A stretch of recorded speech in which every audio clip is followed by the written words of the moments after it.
목소리가 클 수만 있으면 좋겠는데 목소리가 크게 해서 자신감 있게 이렇게 할 수 있기를 바라고, 오늘 우리에게 주신 하나님 말씀 히브리서 11장 6절 말씀입니다. 히브리서 11장 6절 말씀입니다.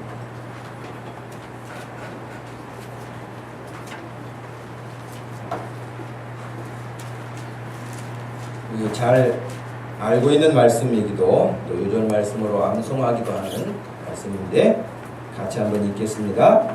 믿음이 없이는 하나님을 기쁘시게 하지 못하나니 하나님께 나아가는 자는 반드시 그가 계신 것과 또한 그가 자기를 찾는 자들에게 상 주시는 이심을 믿어야 할지니라. 아멘. 한 번 더 읽을까요? 믿음이 없이는 하나님을 기쁘시게 하지 못하나니 하나님께 나아가는 자는 반드시 그가 계신 것과 또한 그가 자기를 찾는 자들에게 상 주시는 이심을 믿어야 할지니라. 아멘. 잘 살았던 인생의 특징 3가지라는 제목으로 말씀 전하겠습니다. 한 호주 여성이 학교를 졸업하고 은행에서 일하다가 생각을 했어요. 내가 평생 이렇게 하고 살아야 될까 하는 그런 생각을 하게 되고, 그러다가 더 꿈을 좀 크게 가지고 살아봐야 되겠다 하는 마음을 가지고 나가던 은행 직장을 그만두고 영국으로 유학을 가게 됩니다. 근데 영국에 가가지고 유학 생활을 하면서 이제 학비를 벌기 위해서 알바를 하게 됐어요. 알바를 하게 됐는데 그 일이 어떤 일이었냐면 노인병원에 가서 노인들을 간호하는 일이었어요. 그러니까 노인들 간호하는 것 저도 많이 봤습니다만은 참 어려운 일이기도 하고 또 보람된 일이기도 하죠. 그래서 틈틈이 공부를 하면서 늘 또 자기의 생활비와 학비를 벌기 위해서 계속해서 노인들을 돌보는 그런 일이었는데, 특별히 노인들 중에서도 어떤 노인들이었냐면 이제 연세가 많으신, 그래서 이제 인생으로 보았을 때 그렇게 시간이 길게 남지 않으신 분, 혹은 질병 때문에 고통 중에 있어서 어려운 부분에 있는 분들, 이런 분들을 만난 거예요. 지금 사진에 보이는 이분이 브로니 웨어라고 하는 분인데요.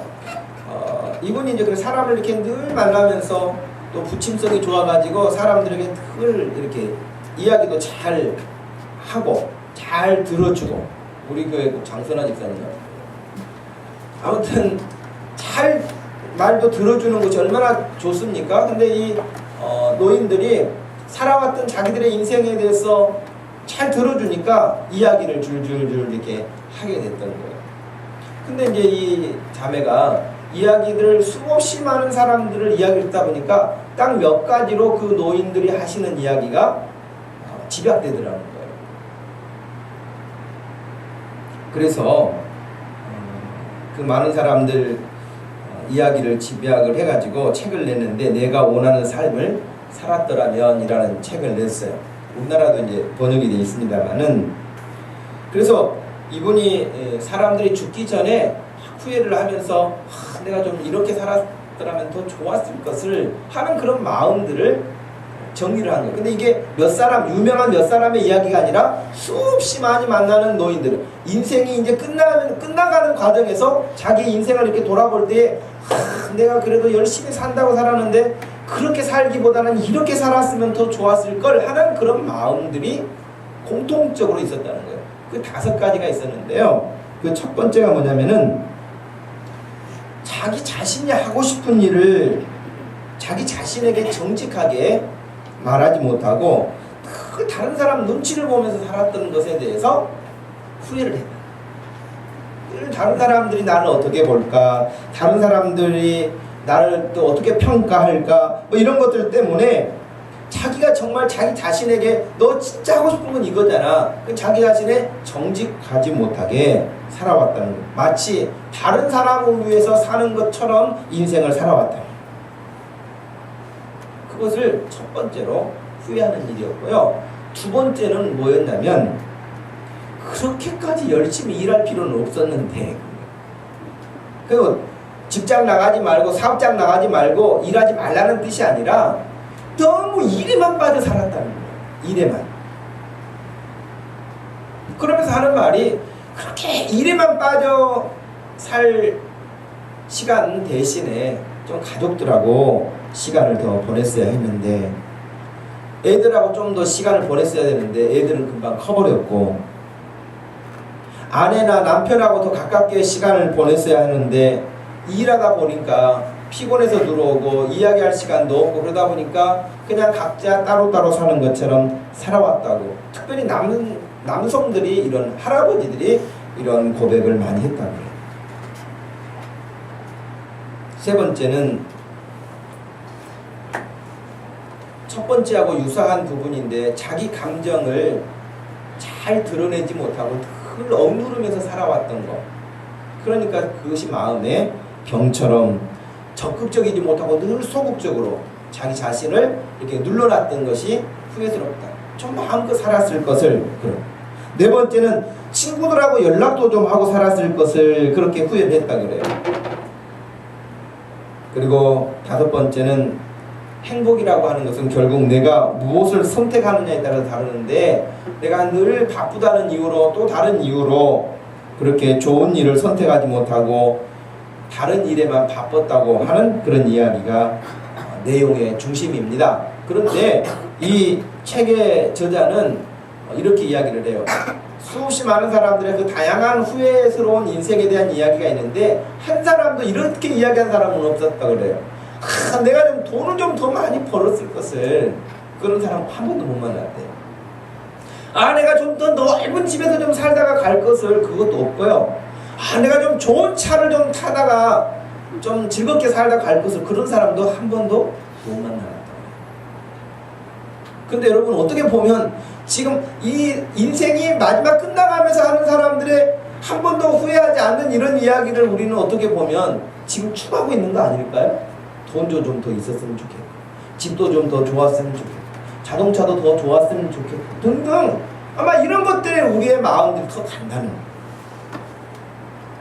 그러면서 유태인 한 명을 소개를 했는데요. 유태인 한 명은 이런 후회를 했다 그래요. 자기 자녀에게 자기가 가르쳐준 것이라고 하는 것은 돈 잘 버는 법 말고는 가르쳐준 게 없다는 거예요. 유대인들이 돈을 잘 벌잖아요. 그러니까 자기 자녀들에게 돈 잘 버는 것,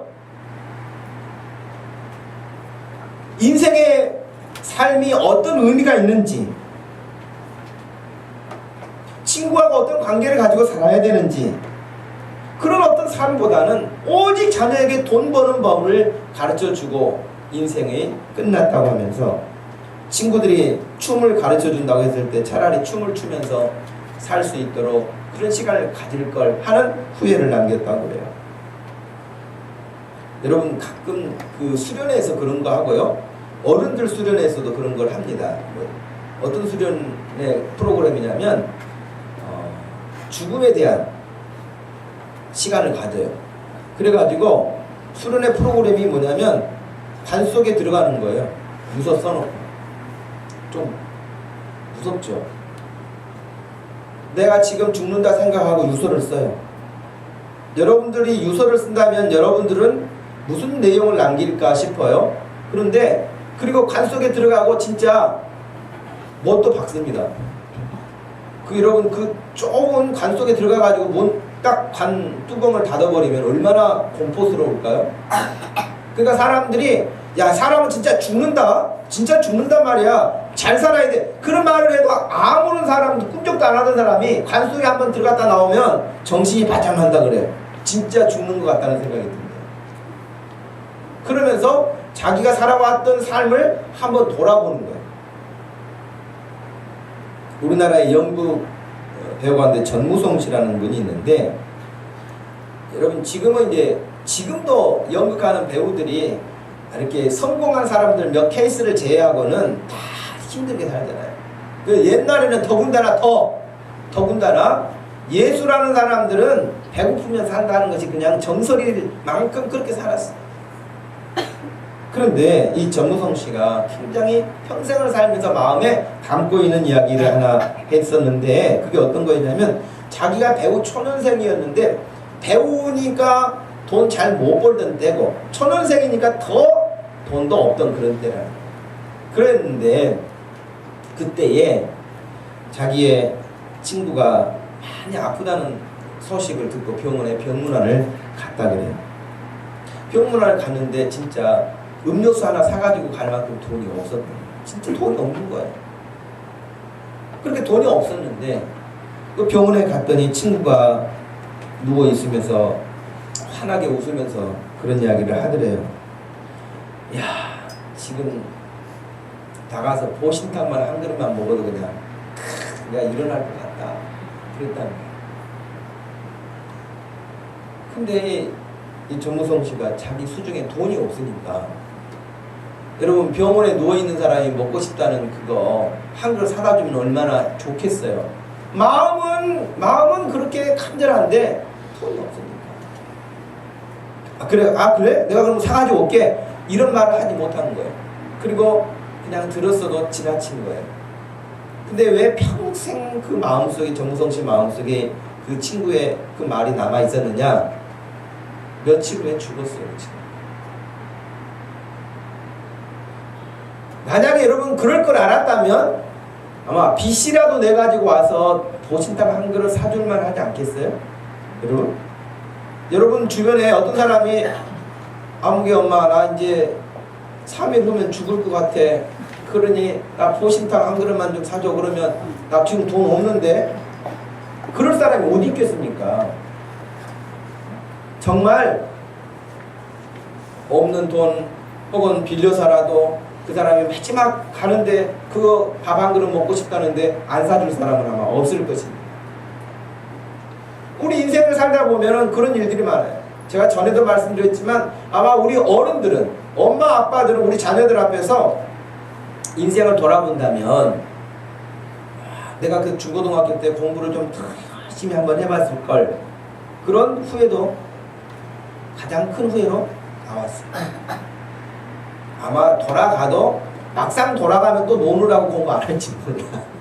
그러나 지금 어른이 돼가지고 생각해보니 그때 할 때 좀 더 열심히 했으면 뭔가 좀 할 수 있었을 텐데, 그런 후회가 가장 크다 그래요, 어른들은.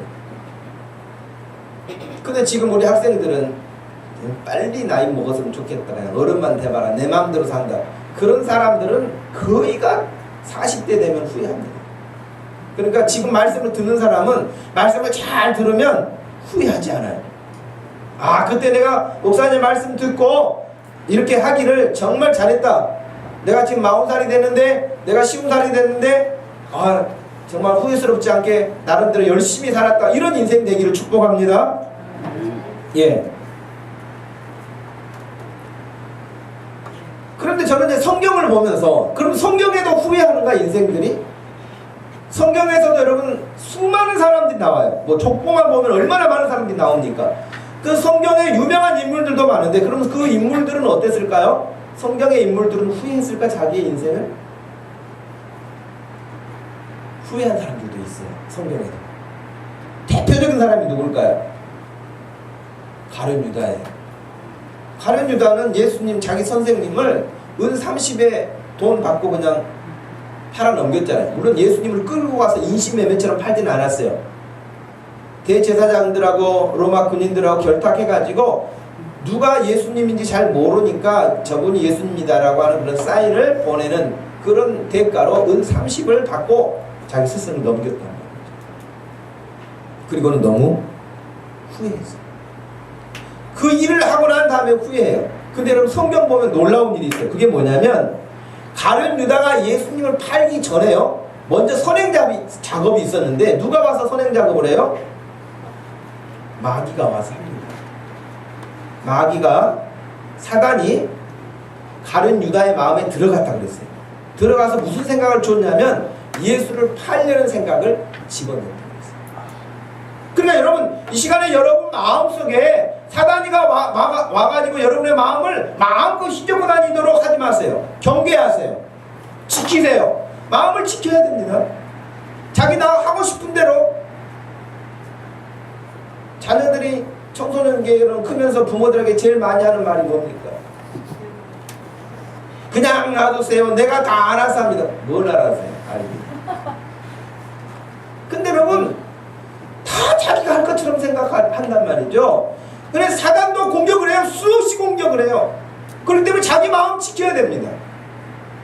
몸 피곤하면 좋을 수도 있죠. 몸 피곤하면 좀 잘 수도 있죠. 안 나올 수도 있죠. 여러분 그러는 게 아니에요. 그냥 자기 마음을 추스려야 돼요. 힘들어도.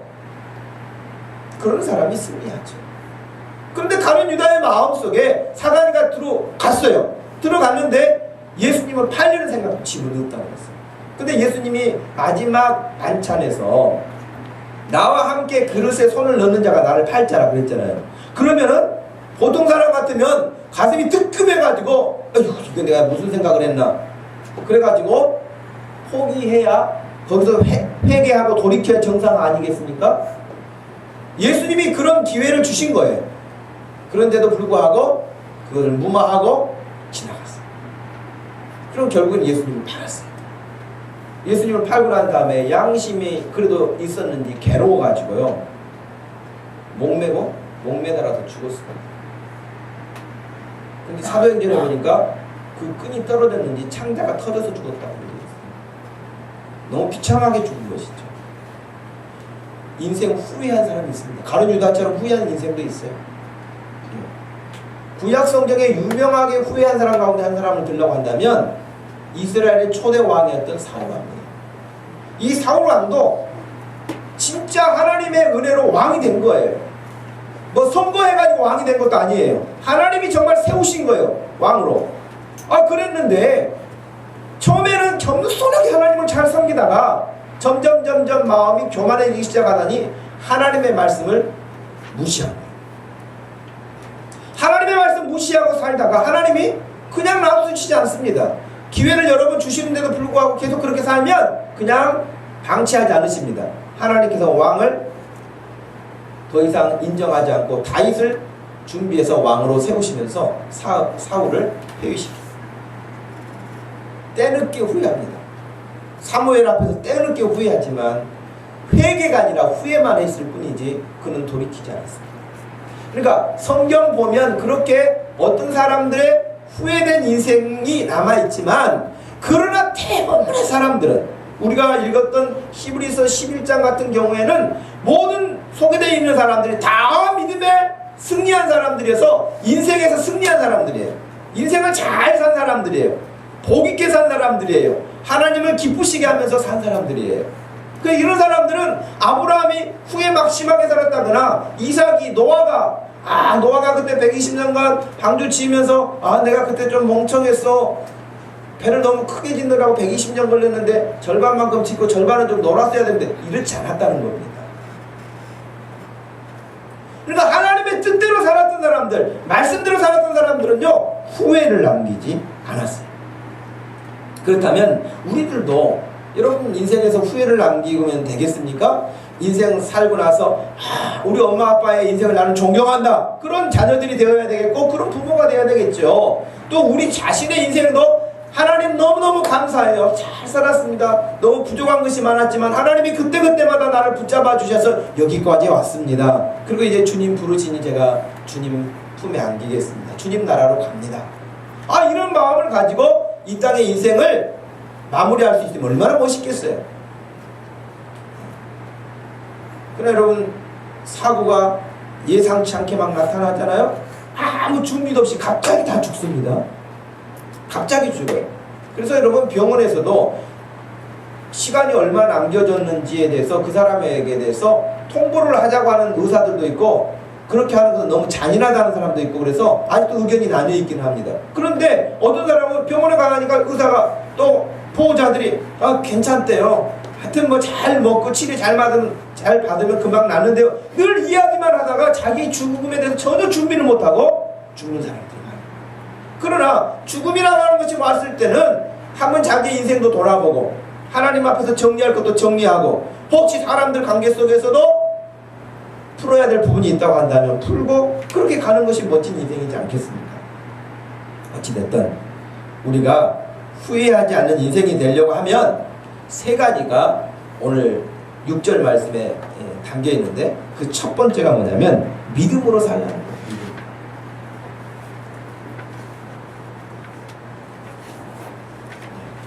믿음이 없이는 하나님을 기쁘시게 못한다. 하나님을 기쁘시게 못하는데 그 인생이 기쁘겠어요, 여러분? 기억하십시오. 하나님을 기쁘시게 하면 여러분의 인생은 환하게 밝아질 것입니다. 하나님을 기쁘시게 하면 여러분의 인생은 복될 것입니다. 하나님을 기쁘시게 하면 여러분의 인생은 안전할 것입니다.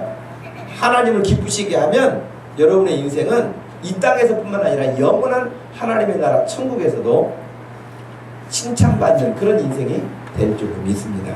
그래 여러분, 믿음으로 살아.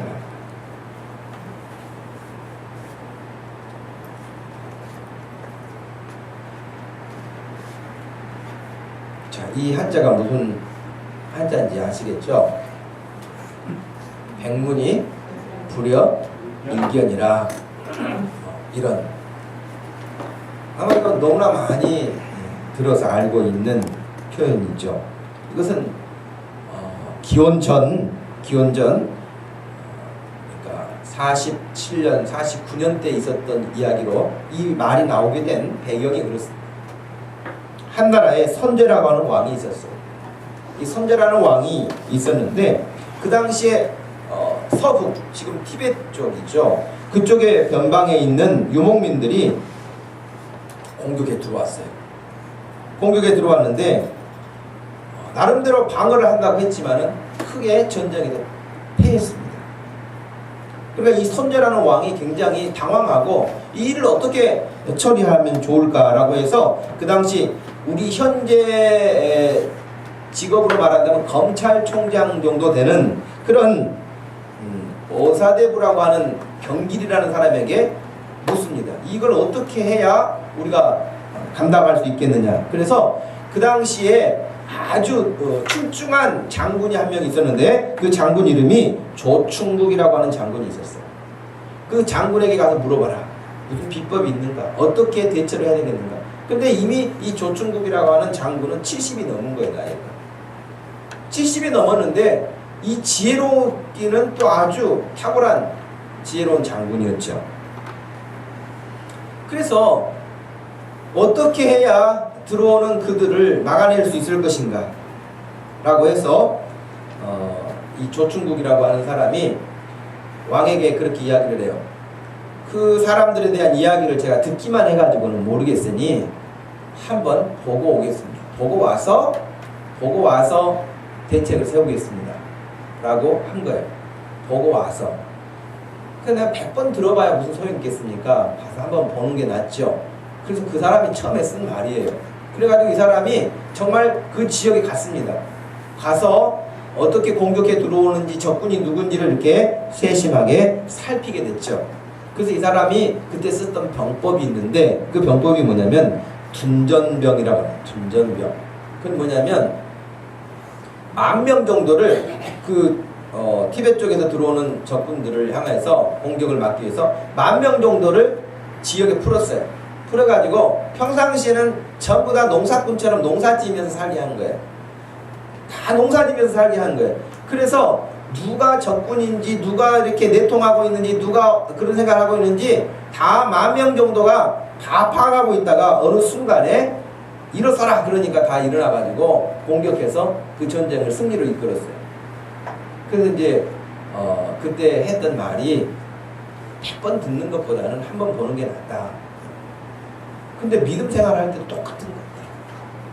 사람들 하나님 보여주세요 막 이런 사람들도 있고 뭐 증거를 좀 주세요 막 이런 사람도 있고 이런 여러 사람들이 있는데 근데 여러분 백문이 불여일견이라고 했지만 보는 게 좋기는 좋죠.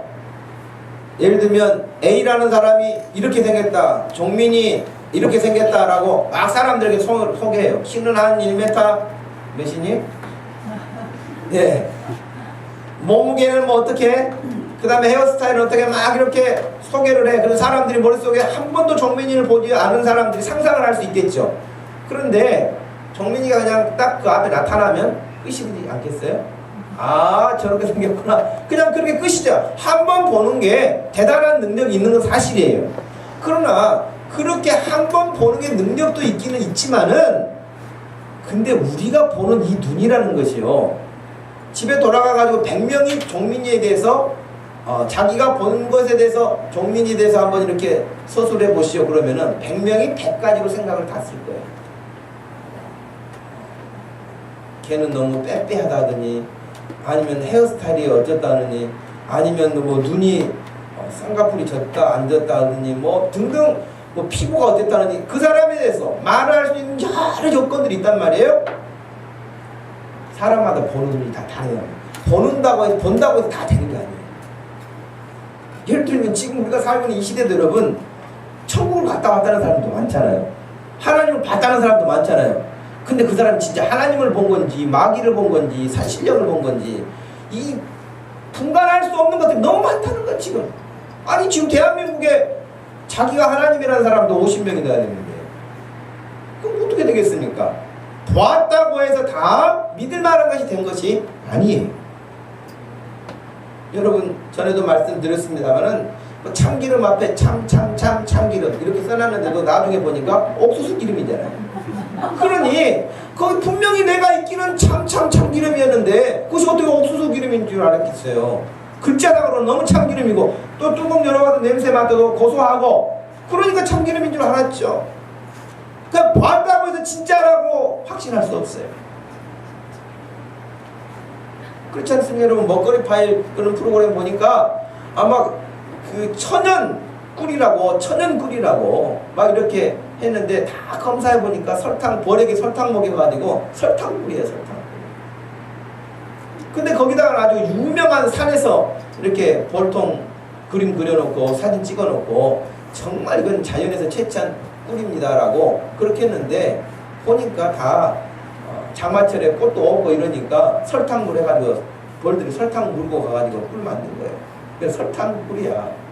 그런데도 거기 아주 포장지는 아주 그럴듯하게 뭐 지리산 토종꿀 뭐 이렇게 돼 있으니까 사람들이 토종꿀인 줄 알고 샀는데 설탕꿀을 먹고 있는 거예요. 그러니까 봤다고 해서 그게 진짜냐? 그렇게 말하기 어렵다는 거예요. 그런데 성경에서는 어떻게 말해요? 믿음은 뭐라 그랬어요? 믿음은 100번 보고 믿는 것이다. 그렇게 가르칩니까? 믿음은 보지 못하는 것들의 증거라 그랬어요. 바라는 것들의 실상이고 보지 못하는 것의 증거라. 믿음이라는 것은 눈에 보이는 것을 믿는 것이 아니라 보이지 않는 것을 믿음이라고 말해요. 보이지 않는 걸 믿는데 허상을 믿는 게 아니라 진짜 확실하게 믿는 거예요. 그리고 시간이 가서 보니까 진짜 믿은 대로 된 거예요. 그것을 성경에 믿음이라고 해요. 성경에서는 그렇게 믿으라는 거예요. 히브리서 11장 1절 말씀이 그렇게 믿음의 정의를 내리면서, 믿음의 사람들이 이 일에 다 증인들이다. 그 사람들은 다 못 보고 보지 못하고 믿었는데 나중에 시간이 지나고 보니까 믿었던 대로 됐다. 그 사람들의 증거가 여기 다 있다. 그래서 히브리서 11장에 그 사람들을 다 소개한 거잖아요. 그러니까 예를 들면 노아 같은 사람도, 아브라함 같은 사람도, 어떤 사람들도 다 앞에 일을 지금 하나님이 청사진을 다 보여주시고 사진을 찍어가지고 다 보여주시니까 아 그렇게 해야 되겠구나, 그렇게 믿는 사람 아무도 없다는 거예요. 하나님이 처음에 말씀하셨을 때는 아무것도 눈에 잡히는 것도 없고 보이는 것도 없었다는 거예요. 그런데 하나님은 믿으라는 거예요. 그렇게 믿어라. 그리고 그 말씀을 따라 믿고 갔더니 그 믿었던 대로 말씀대로 결과가 나타난 거예요. 무슨 말인지 아시겠죠? 우리에게 하나님이 요구하시는 믿음은 그렇게 믿으라는 것이지 다 검사하고 믿으라 그렇게 말씀하지 않으셨어요. 물론 예수님이 부활하셨는데 흔히 말하는 의심 많은 도마가 무슨 소리 하냐, 죽은 사람이 어떻게 살아나겠냐, 그러면 믿지 않았어요. 그럼 나머지 제자들이 아니다, 진짜 우리가 봤다, 예수님이다, 우리 선생님이다.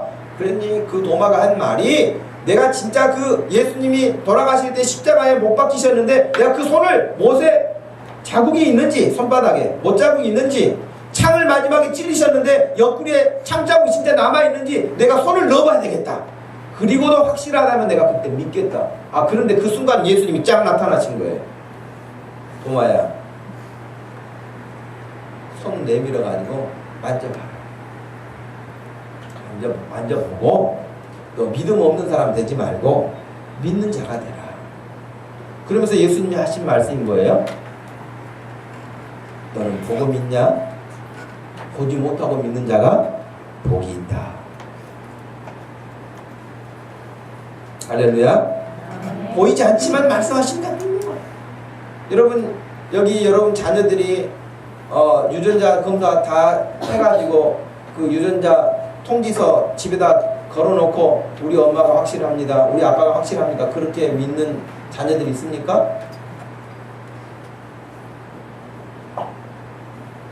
야단치고 뭐라고 할 때는 진짜 우리 엄마 맞나, 우리 아빠 맞나, 그런 생각이 올지는 모르겠어요. 그러나 무슨 일이 있을 때마다 머리카락 하나씩 빼가지고 유전자 검사하고 그렇게 하면서 부모 확인하고, 이것도 내 자식 같지 않아, 나는 어렸을 때 이런 적이 없는데, 그러면 또 가서 검사해보고, 그런 사람들이 어디 있습니까? 없어요. 그런 사람은 없습니다.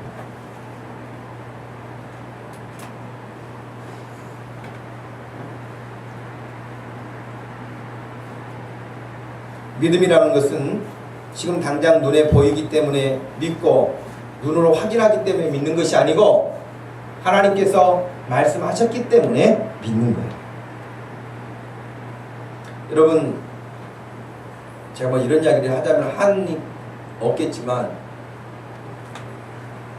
여러분 몸에서 중요하지 않는 게 뭐가 있겠습니까마는 간만큼 중요한 게 또 어디 있겠어요?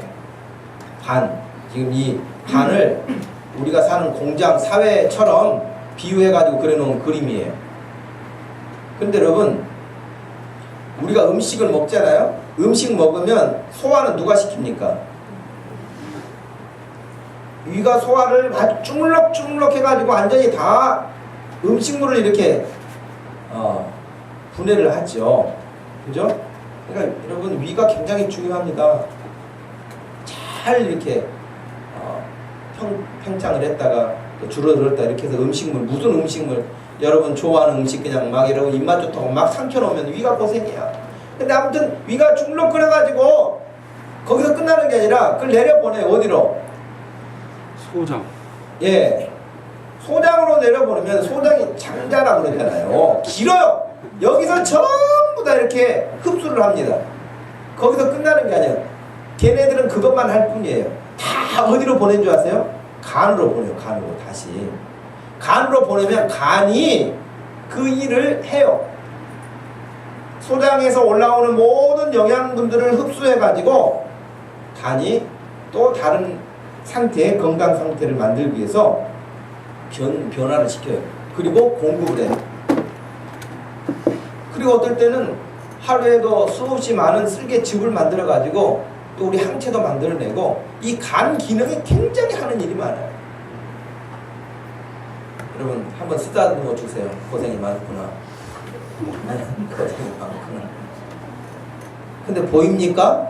간이 열심히 일하는 게 보여요? 보이지 않아요. 걔가 뭐 하는지 알아요? 알지도 못해요.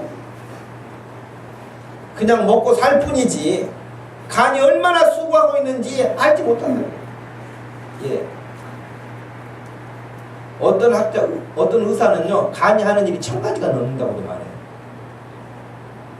설명해 준 대로 알겠습니까? 몰라요. 그러니 믿는다고 해가지고 내가 뭔가를 확인하고 믿겠다, 내가 분명하게 보고 믿겠다, 이런 사람은 너무너무 어렵습니다. 그렇게 해서 믿지 않습니다. 두 번째는 하나님이 계시다는 것을 확신해요. 하나님이 계실까 안 계실까가 아니라 하나님이 계심을 확신하라는 거예요. 분명히 6절 말씀에 그랬잖아요. 하나님을 기쁘시게 못한다고 해서 믿음이 없으면, 그렇기 때문에 믿음을 가지고 하나님을 기쁘시게 하는데, 하나님께 나가는 자는 반드시 그가 계신 것을 믿어야 된다는 거예요. 하나님이 정말 살아 계신다, 하나님이 진짜 지금 예배를 받고 계신다, 내 마음도 받고 계신다, 이것을 알고 하나님께 예배하는 사람과 하나님이 어디 계실까, 뭐 나하고 상관이 없다는 식으로 마음을 가지고 있는 사람의 예배 태도는 다를 수밖에 없지 않겠습니까? 여러분, 로마서 1장 20절 이하에 보면은 말씀을 같이 한번 찾아보겠습니다. 로마서 1장으로 봅시다.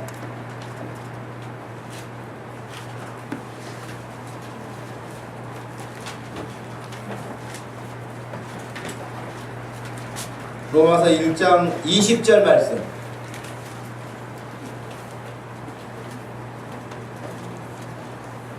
(23절) 말씀까지 한번 같이 읽어보겠습니다. 시작. 형제로부터 그의 보이지 아니하는 것들 곧 그의 영원하신 능력과 성령이 그가 만드신 만물에 분명히 있도록 알려주시니 그러므로 그들이 필요하신 것같으니라.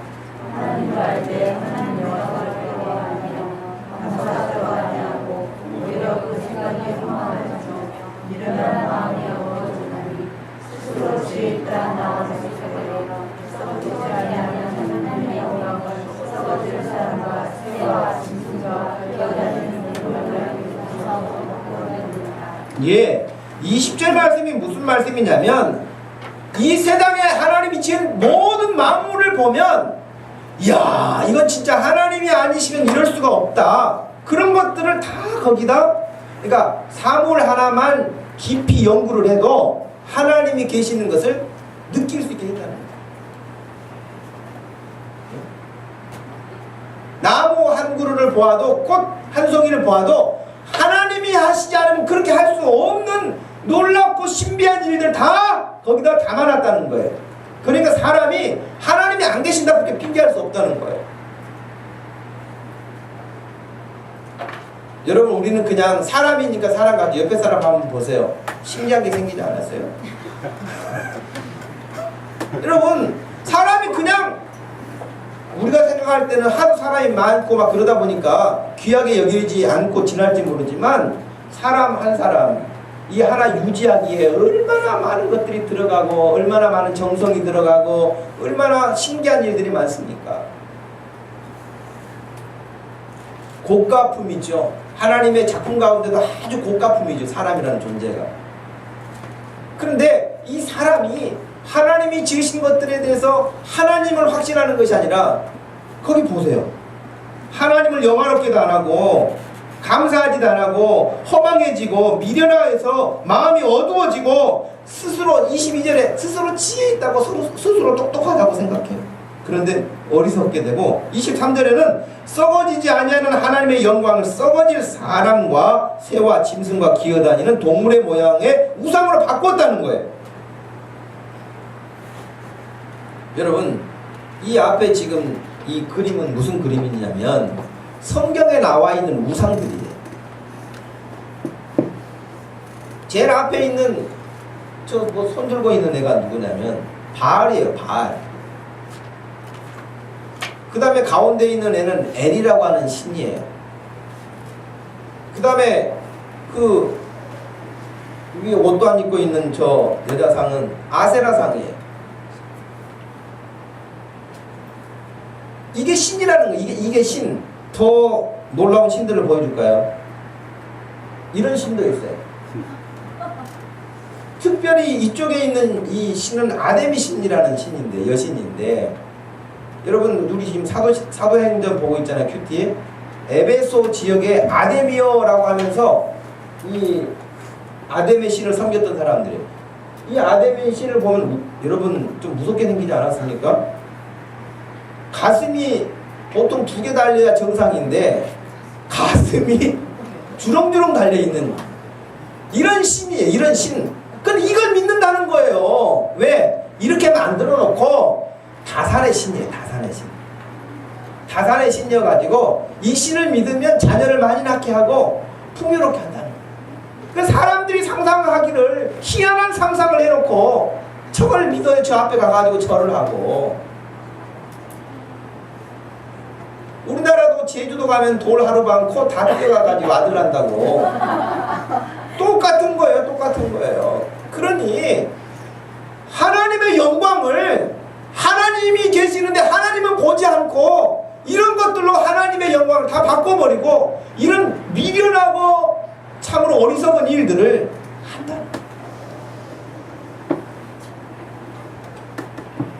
왜 그러느냐? 사람이 원래는 우리 마음속에 하나님을 믿어야 정상 가동되는 거예요. 하나님을 믿어야 정상 가동되도록 돼 있는데 하나님이 빠진 거예요. 죄 때문에. 그러니까 사단이가 계속해서 이상한 칩을 꽂아, 우리에게 우상의 칩을 꽂아. 그러면 이런 게 나오는 거예요. 그리고 하나님께 예배를 하고 하나님을 경배하는 것이 아니라 이런 우상들의 잘못된 결과들을 늘 만들어내는 거예요. 사람이.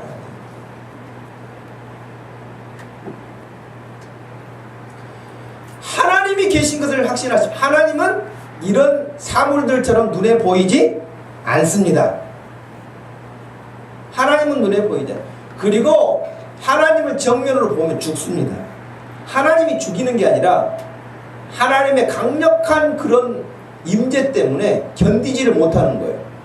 예를 들면 여러분 태양을 정면으로 쳐다봐서 어느 정도 있으면 눈이 실명합니까? 여러분 눈 똑바로 뜨고 태양을 직시하면은요 금방 실명합니다. 하나님은 정면으로 쳐다보면 살아남을 자가 없다고 했어요. 하나님이 사람을 죽이는 게 아니라 그랬죠. 하나님의 영광 때문에 피조물 스스로가 견디지를 못하는 거예요. 그런데 그 하나님은 눈에 보이지 않는 하나님이신데 그 하나님을 예배당 안에 우리가 가두어 하나님 절대 다른 데 가지 마세요. 여기 계셔야 돼요. 그러면 여러분 하나님이 얼마나 바쁘시겠어요. 예배는 사방에서 드리는데 어떻게 여기도 가셨다 저기도 가셨다 미국에도 가셨다 얼마나 힘드시겠어요. 그런 하나님이 아니신 거예요. 그런데 우리들은 이 어리석은 사람의 생각으로 이런 우상을 만들어 놓고 그 앞에 가서 비는 거예요. 자기 소원을. 여러분 하나님이 성경에 말씀하셨기 때문에 그 하나님을 그 말씀 따라서 확신하시기 바랍니다. 확신하셔야 돼요.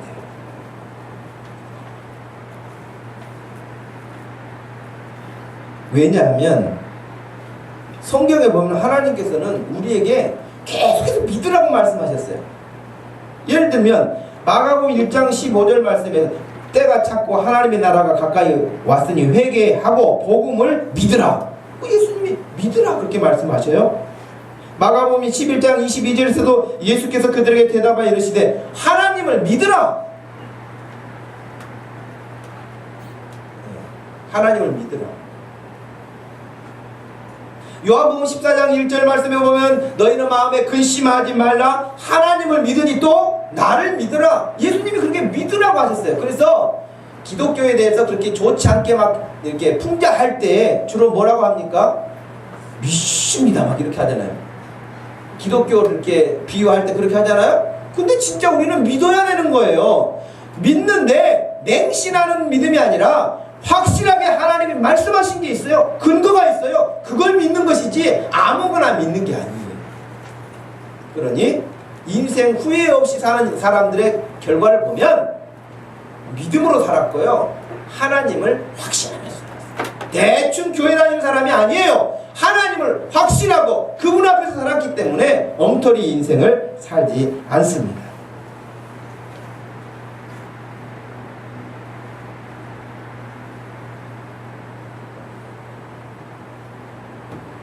하나님을 확신하기 때문에 하나님 확신하기 때문에 하나님이 말씀하신 거 듣고 찬송하지요. 하나님 확신하기 때문에 예배하지요. 기도하지요. 하나님 앞에 헌신하죠. 그 인생이 어떻게 후회가 되겠어요? 기쁨이죠. 여러분 인생이 그런 인생 되기를 축복합니다.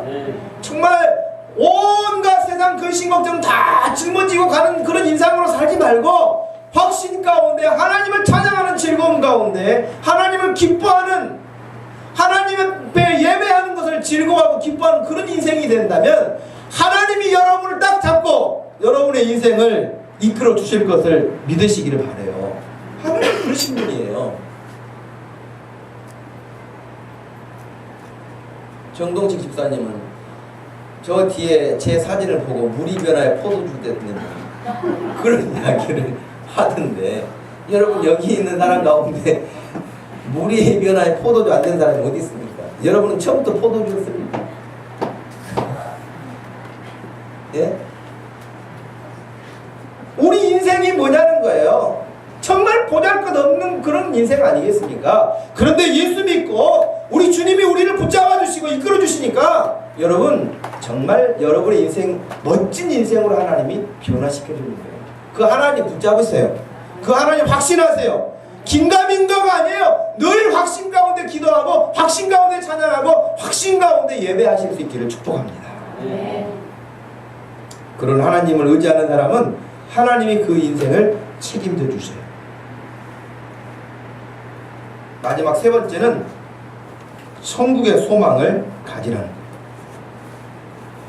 6절 마지막 부분에 보면 하나님께 나가는 자는 반드시 그가 계신 것과 또한 그가 자기를 찾는 자들에게 상 주시는 이심을 믿어야 할지니라 그랬어요.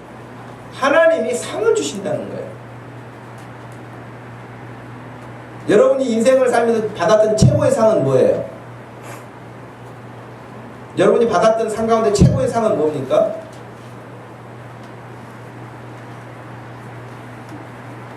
요즘에는 별로 상을 안 좋아한다 그래요? 상금을 좋아하지. 뭐 상장도 상표도 다 필요 없고 따라오는 상금을 굉장히 사람들이 좋아한다 그러는데 여러분 이 세상에서 상 받을 때 좋아요. 근데 그 기분이 잠시 있다가 사라지는 그런 상들이죠. 그래서 성경에서는요 하나님께서 분명히 말씀하셨고 우리 예수님도 마태복음 5장 11절 이하에 이렇게 말씀하셨어요. 한번 찾아서 읽어보겠습니다. 마태복음 5장 11절에서 12절까지 한번 읽어봅시다.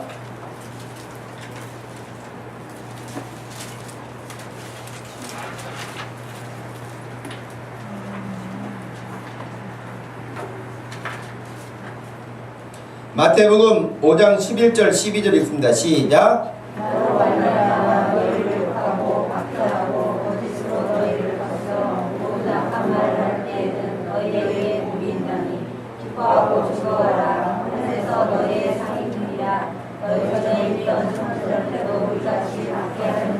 예, 하늘에서 너희 상이 크다.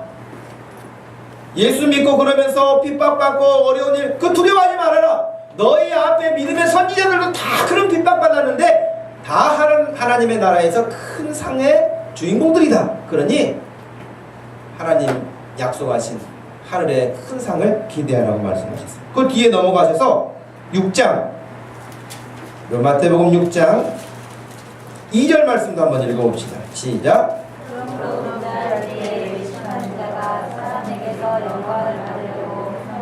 거리에서 하는 것 같이 너희 앞에 나팔을 불지마라. 진실로 너희에게 이르노니 그들은 자기 상을 이미 받았느니라. 예, 열심히 여기서 일해놓고요 하나님 나라 가서 상을 못 받는 사람들도 있대요. 왜?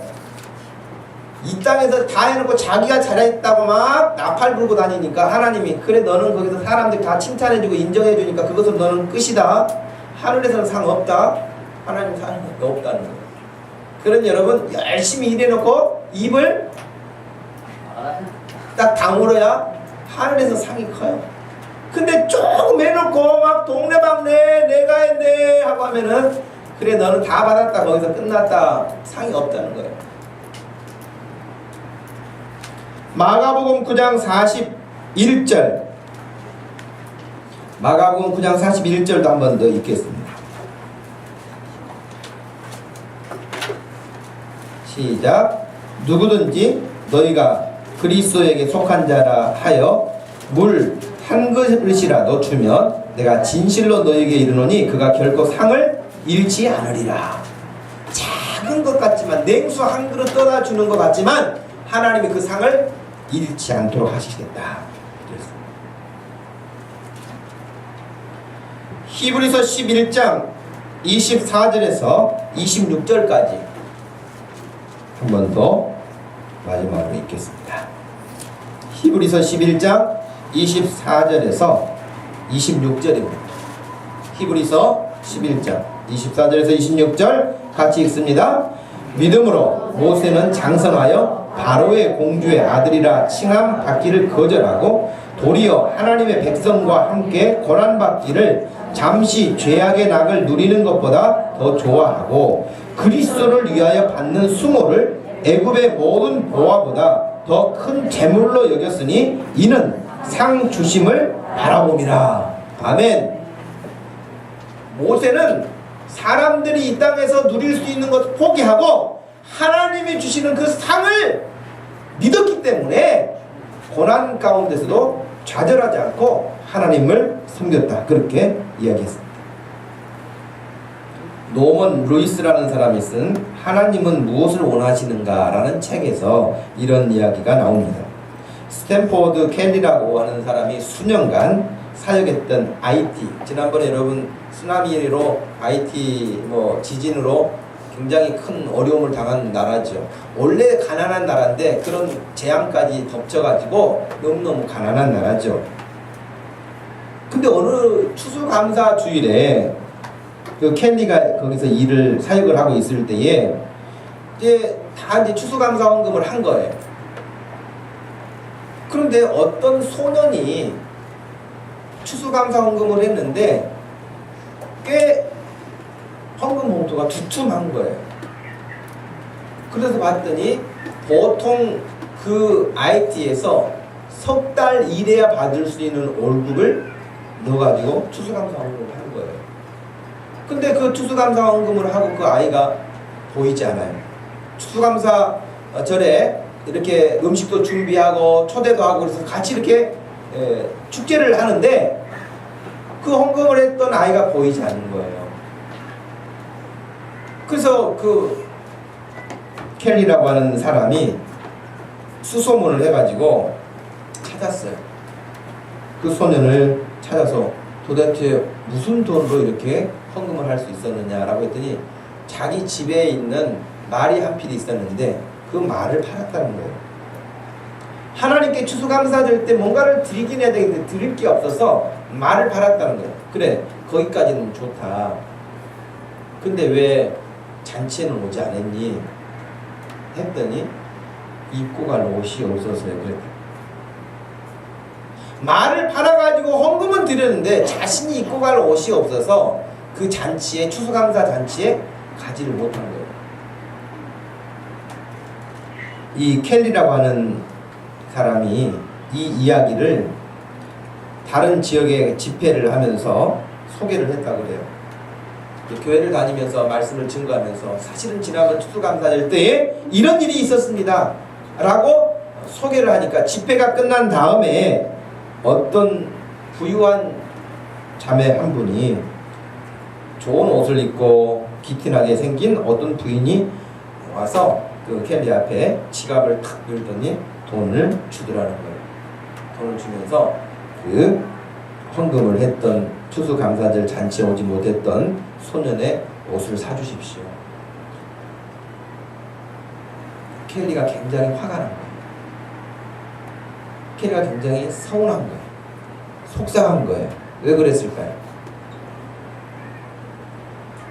내가 지난번에 거기 교회에서 이런 일이 있었습니다라고 그 추수감사절 때 이야기를 쭉 들려줬더니 그 이야기를 듣고 옷이 없어서 그 잔치에 오지 못했다고 하는 이야기를 듣고 어떤 부인이 큰 돈을 많은 액수의 돈을 꺼내주면서 그 아이의 옷을 사주십시오 했는데 그 설교했던 켈리가 기분이 안 좋았어요.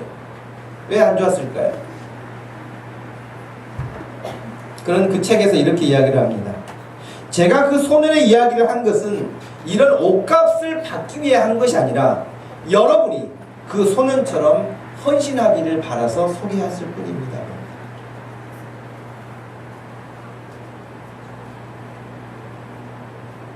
그 소년이 하나님 앞에서 귀한 마음을 가지고 했던 것처럼 여러분의 인생도 하나님 앞에 그렇게 드려지기를 원합니다 라고 그 소년을 소개했지, 우리가 이렇게 옷값을 받는 정도의 그런 어떤 도움을 얻기 위해서 소개한 것이 아니라고 말했습니다.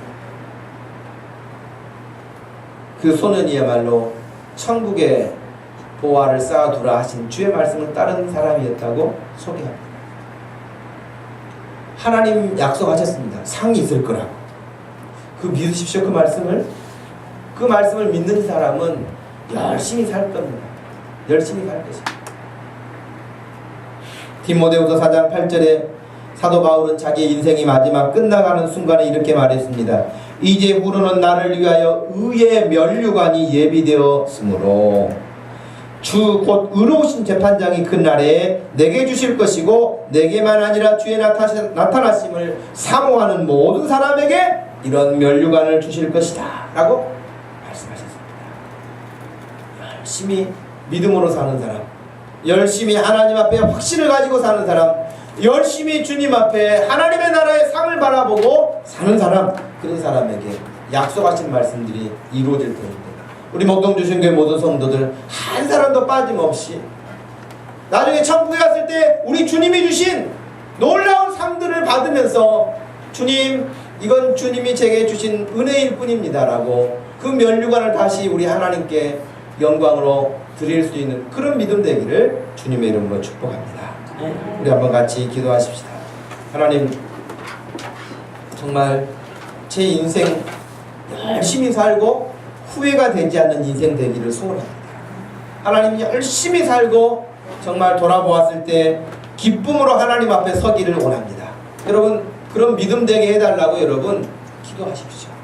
정말 하나님 앞에 그런 믿음 달라고 기도하셔서 여러분의 인생이 하나님 앞에 영광 되기를 소원합니다. 소리 내서 한번 같이 기도하십시다. 하나님 아버지, 고맙고 감사합니다. 이 시간 주님 앞에 저희들 나와 예배하는 중에 주의 말씀을 듣고 믿음이 없이는 하나님을 기쁘시게 하지 못한다고 말씀하셨고, 하나님이 계시는 것을 확신하라고도 말씀하셨고, 그리고 상 주신다고 약속하신 말씀도 믿으라고 말씀하셨으니 하나님, 오늘 예배하면서 마음에 새깁니다. 그리고 열심히 살고 난 이후에 정말 잘했다고 칭찬받을 수 있는 인생 되기를 소원합니다. 한 사람도 우리 목동주신교회 성도들 가운데는 내가 이렇게 했을 걸, 좀 더 열심히 했을 걸 하는 그런 후회를 남기지 않는 믿음 생활이 다 될 수 있고 그런 인생들이 될 수 있도록 주님 붙잡아 주시옵소서. 어쩔 때는 어리석기도 합니다. 미련하기도 합니다. 잘 모르기도 합니다. 게으르고 나태할 때도 있습니다. 주여, 우리를 붙잡아 주시옵시고 역사하여 주셔서 하나님 앞에 크게 기쁨 드리고 영광 돌릴 수 있는 저희들 될 수 있도록 축복해 주옵소서. 하나님, 고맙고 감사합니다. 이 시간 저희들 예배할 수 있는 시간과 또 그런 믿음을 주셔서 여기에 왔사오니 하나님, 오늘 말씀을 들은 사랑하는 성도들의 인생에 있어서 정말 자랑스럽고 보람되고 하나님께 기쁨되고 영광 돌릴 수 있는 그런 인생 될 수 있도록 한 사람 한 사람을 기억하시고 붙들어 주시고 축복하여 주시옵소서. 그리해서 주님 나라 서는 그날 다 자랑스러운 하나님의 백성들로 서게 하시고 기쁨되게 하여 주옵소서. 예수님의 이름으로 기도하옵나이다. 아멘. 살아계신 주 다같이 자리에서 일어나셔서 찬양드리겠습니다.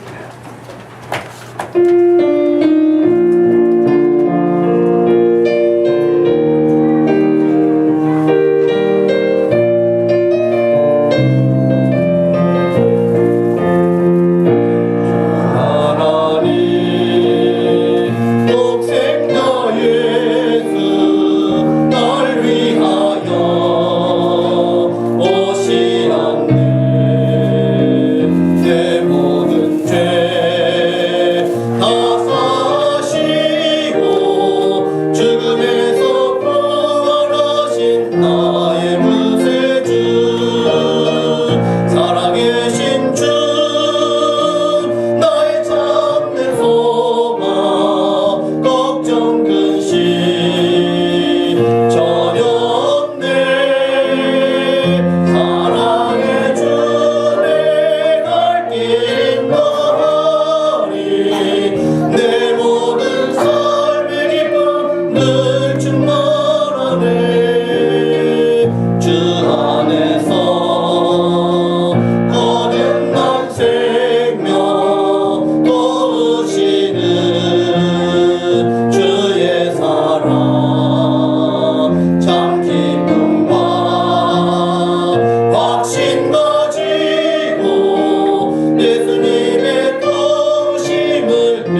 그리스도의 구속의 은혜와 우리 하나님 아버지의 변함없으신 큰 사랑과 성령 하나님의 위로 교통하심이 하나님 앞에 잘하였다고 칭찬받을 수 있는 인생 되기 원하는 사랑하는 모든 성도들 머리 위에 지금부터 영원토록 함께 계실지어다.